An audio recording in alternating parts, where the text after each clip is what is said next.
ನಮಸ್ಕಾರ. ಮಾಲ್ದಿ ಟೇಸ್ಟಿ ಟ್ರೀಟ್ಸ್ಗೆ ಸುಸ್ವಾಗತ.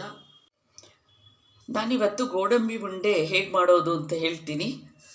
ಈ ಫುಲ್ ಹೋಲ್ ಗೋಡಂಬಿ ಇರುತ್ತಲ್ಲ, ಅದನ್ನು ಈ ಥರ ಸೀಳ್ಬಿಟ್ಟು ಈ ಥರ ಬೀಜದ ಥರ ಹೀಗೆ ಮಾಡಿ ಇಟ್ಕೊಂಡಿದ್ದೀನಿ. ಆಮೇಲೆ ಈಗ ಸ್ವಲ್ಪ ತುಪ್ಪ ಹಾಕಿಬಿಟ್ಟು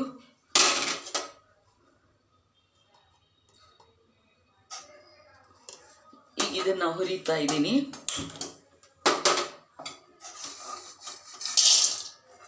ನಾಳೆ ಶಿವರಾತ್ರಿ, ದೇವರ ನೈವೇದ್ಯಕ್ಕೆ ಎಲ್ಲರ ಮನೆಯಲ್ಲೂ ತರಹಾವರಿ ತಿನಿಸುಗಳು ತಯಾರಾಗ್ತಾ ಇರ್ಬೋದು. ನಾನು ಉಂಡೆ ಮಾಡ್ತಾ ಇದ್ದೀನಿ.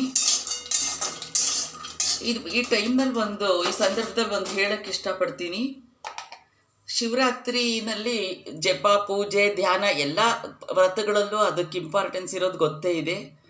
ಎಷ್ಟೋ ಮಂತ್ರಗಳನ್ನು ನಾವು ಗುರುಮುಖೇನೇ ತಗೋಬೇಕು, ಹಾಗೆ ಹೇಳೋ ಹಂಗಿಲ್ಲ ಅಂತ ಹೇಳ್ತಾರೆ.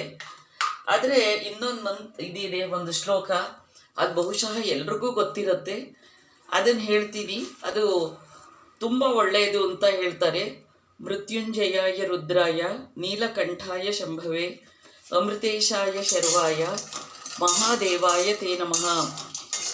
ಇಲ್ಲಿ ನಿನಗೆ ಎಲ್ಲ ಈ ದೇವ, ನೀನು ಸಂಹಾರ ಮಾಡುವ ಸಾಮರ್ಥ್ಯ ನಿನಗಿದೆ, ಹಾಗೆ ಬದುಕಿಸುವ ಸಾಮರ್ಥ್ಯನೂ ನಿನಗಿದೆ ಅಂತ ಭಕ್ತ ಕೇಳ್ಕೊಳ್ತಾನೆ. ಮೃತ್ಯುಂಜಯ ಅಮೃತೇಶನೂ ಆಗಿದ್ದಾನೆ.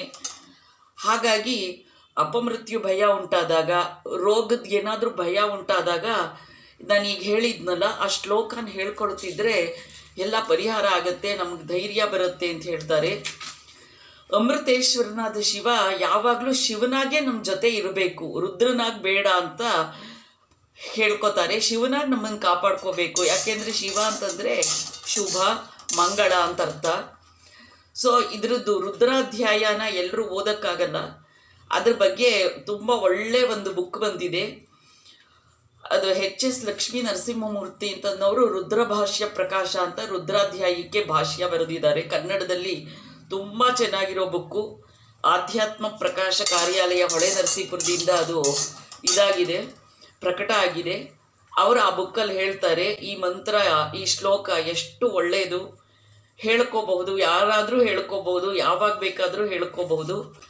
ಸೊ ಆ ಸರ್ವ ಮಂಗಳಮಯನಾದ ಈಶ್ವರ ಶಿವ ನಮ್ಮೆಲ್ರಿಗೂ ಒಳ್ಳೆಯದುಂಟು ಮಾಡಲಿ ಅಂತ ನಾನು ಕೇಳ್ಕೊತೀನಿ.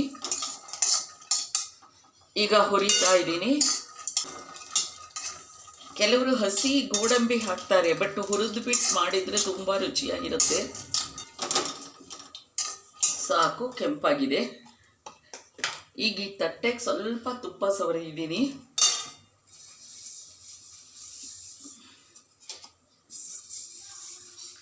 ಇದಕ್ಕೆ ಇದನ್ನು ಹಾಕ್ಕೊಡ್ತೀನಿ. ಇದು ನಾವು ಕಾಫಿ ಕುಡಿಯೋ ಕಪ್ ಇರುತ್ತಲ್ಲ, ಆ ಸೈಜಲ್ಲಿ 1 ಕಪ್ ತಗೊಂಡಿದ್ದೀನಿ.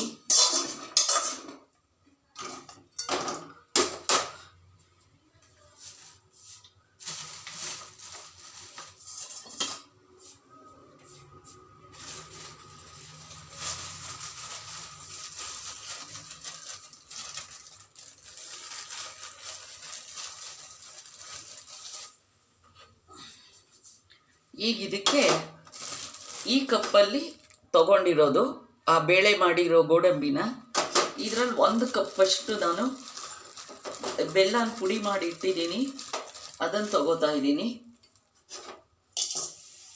ಅದನ್ನು ಹಾಕಿಬಿಟ್ಟು ಒಂದು ಸ್ವಲ್ಪನೇ ನೀರು, ಜಾಸ್ತಿ ಬೇಕಿಲ್ಲ, ಸ್ವಲ್ಪ ನೀರು ಹಾಕ್ತಾ ಇದ್ದೀನಿ.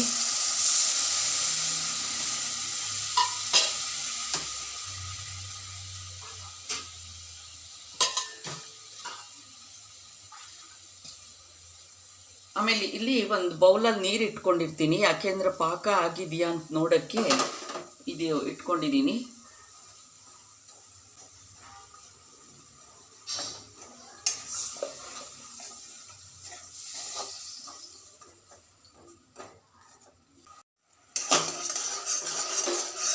ಹೀಗೆ ಬಿಟ್ಟು ನೋಡಬೇಕು. ಹೀಗೆ ಉಂಡೆ ಆಗೋದಿದ್ರೆ ಆಗಿದೆ ಅಂತ, ಇನ್ನೂ ಆಗಿಲ್ಲ, ಇನ್ನೊಂದು ಸ್ವಲ್ಪ ಹೊತ್ತು ಮಾಡಬೇಕು.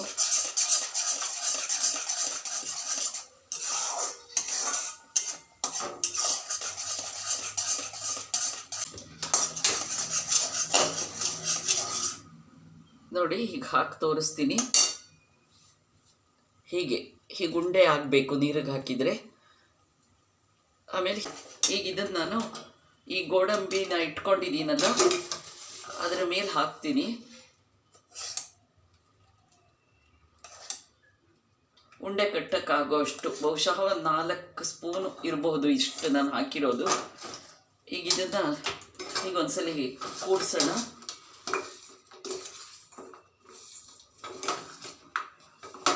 ಇನ್ನೊಂದು ಸ್ವಲ್ಪ ಬೇಕು.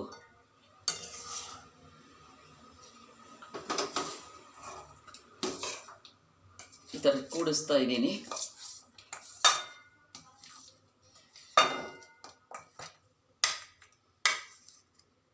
ಇನ್ನೊಂದು ಸ್ವಲ್ಪ ಬೇಕಾಗುತ್ತೆ.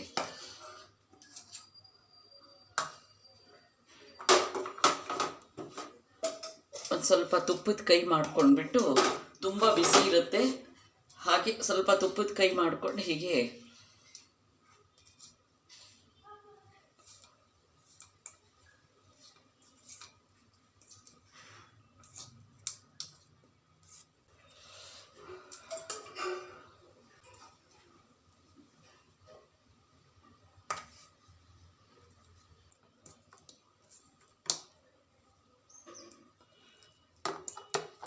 ನೋಡಿ.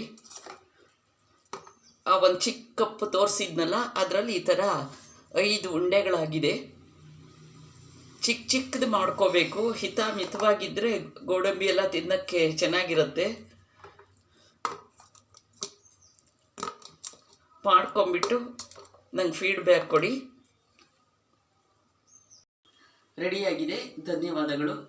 ಲೈಕ್ ಮಾಡಿ, ಫ್ರೆಂಡ್ಸ್ ರಿಲೇಟಿವ್ಸ್ ಜೊತೆ ಶೇರ್ ಮಾಡಿ. ಸಬ್ಸ್ಕ್ರೈಬ್ ಆಗದೇ ಇದ್ದರೆ ಪ್ಲೀಸ್ ಸಬ್ಸ್ಕ್ರೈಬ್ ಮಾಡ್ಕೊಳ್ಳಿ.